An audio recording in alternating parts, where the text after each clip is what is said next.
চারজন হুন্ডা নিয়ে আইসা একটা সালাম দিল, সালাম দিয়ে কয় যে ওস্তাদ আপনার লাইসেন্সটা দেন। লাইসেন্স দিলাম, কয় যে গাড়ির কাগজ দেন, দিলাম। আপনার নামে মামলা হবে। কেন মামলা হবে? আপনি রং পার্কিং করছেন। 1 কেজি মাছ কিনলে 2 কেজি আর কিছু থাকে না। 1 কেজি মাছ কিনলে চাউল কেনার টাকা থাকে না। রং পার্কিং মামলা, এই যে 2000 টাকা। এটা এনজি ভাড়া চালিত গাড়ি, আমরা ভাড়া চালাইতেছি। ড্রাইভিং লাইসেন্স বানাইতাম আগে 8000 টাকা নিত, এখন নেয় 10,000 টাকা। 10,000 টাকা দিয়ে ড্রাইভিং লাইসেন্স বানাই। সরকারি রেট হলো 1200 টাকা। 10,000 টাকা দিয়ে ড্রাইভিং লাইসেন্স বানাই, গাড়ি চালাই। মহাজনের কাছে চাইলে আইডি কার্ড দাও, লাইসেন্সের ফটো কপি দাও, কপি দেই। গাড়ির জমা সরকারি রেট 700 টাকা। সকালে 200 টাকা দিব গ্যাসের জন্য, ওই 200 টাকা সহ রাত্রে জমা নিব 900 টাকা। আমাদের কাছ থেকে এখন বর্তমানে রানিং জমা নিতেছে 1200 টাকা, 1100 টাকা। গ্যারেজ ভাড়া নিতেছে 50 টাকা। আমরা রাস্তায় বাইরে হইলে আমাদের একটা ড্রাইভারের 200 টাকা খরচ আছে, 200-300 টাকা। আবার গাড়িতে গ্যাস লাগে 300 টাকা, 1500-1600 টাকা খরচ দৈনিক।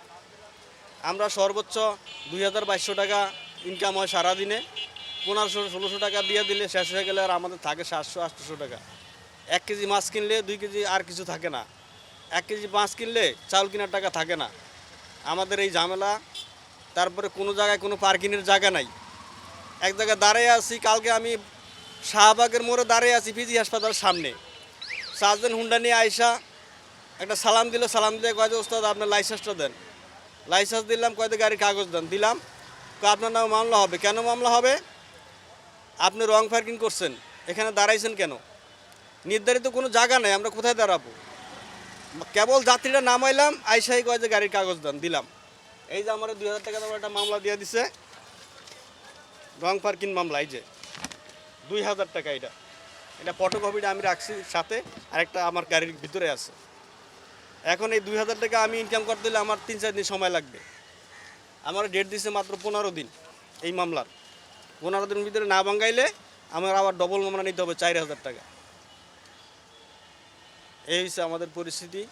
আর অটো তো আছেই। অটো রিক্সা মনে করেন 8 জন লোক লয়, পিছনে 4 জন 6 জন, সামনে 2 সাইডে 2 জন লয়। প্রয়োজনে মহিলাও বসায় নেয়, কিছুই হয় না। আমাদের সামনে একজন যাত্রী নিলে সামনে নিচে কেন ওভারলোড মামলা। একটা যাত্রী আমাদের গাড়িতে উঠছে, ওনার সাথে একটা কাঠং আছে, উনি বাজার করছে বা একটা ব্যাগ আছে বড় কাঠং, গাড়ির ভিতরে দেখলে কয় যে মাল নিচ্ছ কেন, ওভারলোড মামলা নিতে হবে তোমার। 5,000 টাকা 8,000 টাকা মামলা দিয়ে দেয়। এই পরিস্থিতি আমাদের। এগুলা সরকার চোখে দেখে না। আমাদের সাধারণ মানুষের হয়রানি করতেছে এইভাবে।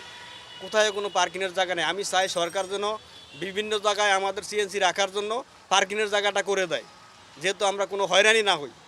কারণ আমরা তো লাইসেন্স দিয়ে গাড়ি চালাইতেছি, গাড়ির মহাজন রোড পারমিশন দিছে, রোড পারমিট নিয়ে গাড়ি ছাড়ছে রাস্তায়, তাহলে এটা কেন রং পার্কিং মামলা হবে? হ্যাঁ, রং পার্কিং মামলা হইতেই পারে। আমি যদি বেলাইনে দাঁড়াই, আমি তো রোডের সাইডে দাঁড়াইছি, যাত্রী নামাইতেছি, টাকা নিয়ে চলে যাব, এর ভিতরে আমার মামলাটা দিয়ে দিছে।